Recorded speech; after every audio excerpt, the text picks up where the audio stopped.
ঘুরতে আসার পর থেকে তো আর ব্লগ করা হয়নি। তো এই যে কাছাকাছি দিয়ে আজকে ব্লগটা স্টার্ট করলাম। এই যে ওয়াশিং মেশিনে সব দেয়া হয়ে গেছে, এটা লাস্ট দফা। গুড মর্নিং, তোমরা সবাই কেমন আছো? অনেকদিন পর আবার ঘরোয়া ব্লগ নিয়ে চলে এলাম।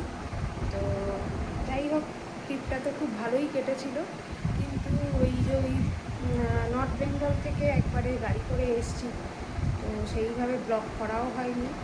আর ইচ্ছেও করছিল না, একটু টায়ার্ডও লাগছিল। যাই হোক, তো প্রচুর হেক্টিক গেছিলো সেদিন, প্রায় 16 ঘন্টা জার্নি করে এসেছি।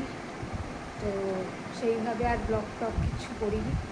তো যাই হোক, মোটামুটি ভালোই কাটলো ভুটান সফর।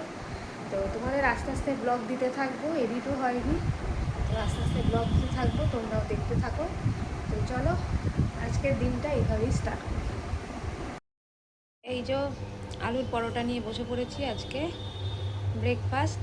চলো আচার দিয়ে আজকে খাই। লাঞ্চ করতে বসেছি, সব কটাকে চান গেছে, এই যে লাঞ্চ করছে। এদিকে দিদি সাইকেল নিয়ে টানাটানি, তো প্রজেক্ট নিয়ে ব্যস্ত সব মা বেটিতে। স্কুলের প্রজেক্ট হচ্ছে, কালার করছে এখন। এই যে বুকলেট বানাতে দিয়েছে ইংলিশে, তো সেটাই বানানো চলছে, এটাই লাস্ট প্রজেক্ট। গুড আফটারনুন, এই যে চা বিস্কুট নিয়ে বসে পড়েছি। ওদিকে ছেলের বায়না শুরু, ওখানে যাচ্ছি এখন।